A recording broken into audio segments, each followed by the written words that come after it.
Hello everyone, let's learn and grow class में आप सभी का स्वागत है। इस वीडियो में हम डिस्कस करेंगे सीटेट के पेपर के बारे में। सीटेट का पेपर जो है उसमें जो साइंस होता है, साइंस का हम लोग पेडागोजी का सिलेबस डिस्कस करेंगे, क्योंकि सिलेबस जानना बहुत ज्यादा जरूरी है। क्योंकि सिलेबस के हिसाब से हम क्या कर सकते हैं, अपनी प्रिपरेशन को कर सकते हैं। अगर सिलेबस ही नहीं पता रहेगा तो फिर हम यहाँ वहां का फालतू चीजें पढ़ेंगे जो एग्जाम में आने ही नहीं वाला है। तो एग्जाम में क्या आने वाला है वो सिलेबस जानना हमारा बहुत ज्यादा जरूरी है। ठीक है, चलिए देखते हैं, अंत तक वीडियो जरूर देखते रहिए क्योंकि बहुत ही इंपॉर्टेंट रहेगा। क्योंकि साइंस में बहुत सारे बच्चे फेल भी हो जाते हैं, तो डिमांड की वजह से मैंने ये बनाया है। ठीक है, फर्स्ट जो आपका चैप्टर है पेडागोजी में वो है nature of structure of science.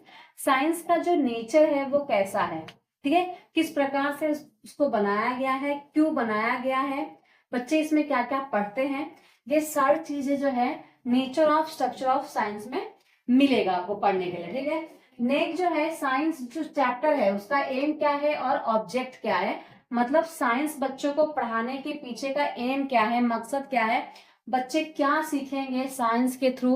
ठीक है, ये पेडागोजी में आता है क्वेश्चंस। ठीक है, कि साइंस के मदद से बच्चों को आप क्या सिखाना चाहते हैं, किस चीज के लिए बच्चों को प्रेरित करना चाहते हैं।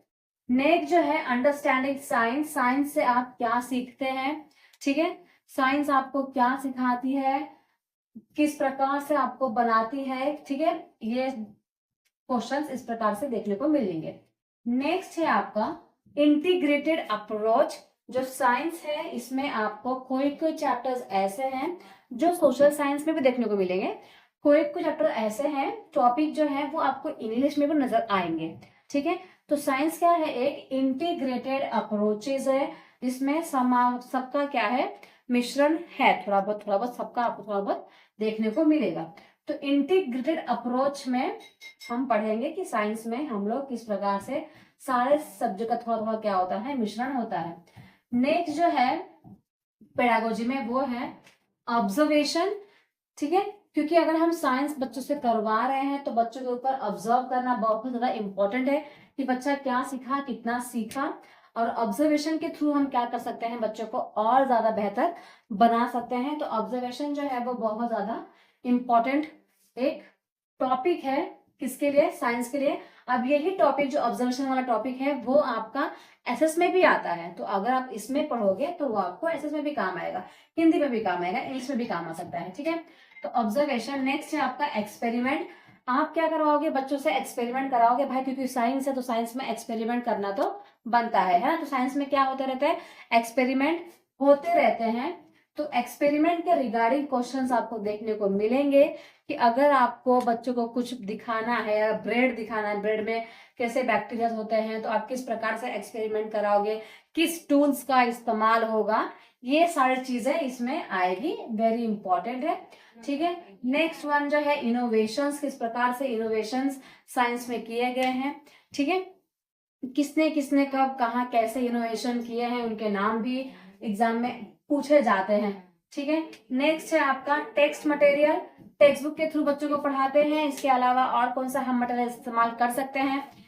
टेक्स्ट मटेरियल के रिगार्डिंग क्वेश्चंस भी आते हैं, टेक्स्ट बुक के थ्रू पढ़ाना सही है कि नहीं सही है। तो ऑफकोर्स टेक्स्ट बुक के थ्रू पढ़ाना बिल्कुल गलत है, हम जितना हो सके उतना बच्चों को एक्सपेरिमेंट के थ्रू पढ़ाएंगे, है ना। नेक्स्ट जो है इवेल्युएशन। साइंस में क्या करना है, इवेल्युएशन करना जरूरी है कि नहीं है तो कितना ज्यादा जरूरी है। इवेल्युएशन के थ्रू हमें क्या पता चलेगा, बच्चा कितना सीख चुका है, कितना नहीं सीख चुका है ना। तो इवेल्युएशन भी इंपॉर्टेंट है। इसके बाद में रेमेडियल टीचिंग, सिखाने के बाद अगर बच्चों को कुछ समझ में नहीं आ रहा है या कुछ बच्चे को आ गया पर कुछ बच्चों को नहीं आया, तो हमको उनको क्या प्रोवाइड करना है, रेमेडियल टीचिंग। पर ये कब समझ में आएगा, जब हम बच्चे का क्या करेंगे, इवेल्युएशन करेंगे। इवेल्युएशन से हमको पता चलेगा कि बच्चे को ये टॉपिक समझ में नहीं आया है, बच्चा इस टॉपिक में कमजोर है, तब हम उन बच्चों को क्या देंगे, रेमेडियल टीचिंग देंगे, जो बच्चे कम मार्क्स लाए हैं।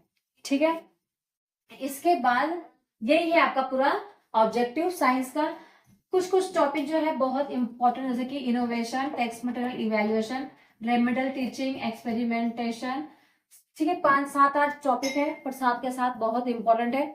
नीचे का जो एक्सपेरिमेंट वगैरह है वो ज्यादा इंपॉर्टेंट है, और उसके रिगार्डिंग क्वेश्चन बहुत सारा देखने को मिलता है। जब आप सॉल्व करोगे ना पेडागोजी का सेक्शन साइंस में, तब आपको समझ में आएगा किस प्रकार से क्वेश्चंस आते हैं। ठीक है, बहुत सारे टूल्स का भी नाम आता है, क्योंकि साइंस में बहुत सारे टूल्स का इस्तेमाल होता है, कोई भी चीज को चेक करने के लिए माइक्रोस्कोप का इस्तेमाल होता है ना, और बहुत सारी चीजें हैं, तो उसका भी नाम आपको पता होना चाहिए, और उसका इस्तेमाल क्या करने के लिए होता है वो भी पता होना चाहिए। जैसे कि भूकंप अगर आया तो उसमें उसको भी मेजर करने के लिए इक्विपमेंट होता है ना, तो उसका इक्विपमेंट का नाम साइंस में भी पूछ सकते हैं और एसएस में भी पूछ सकते हैं, तो आपको नाम पता होना चाहिए।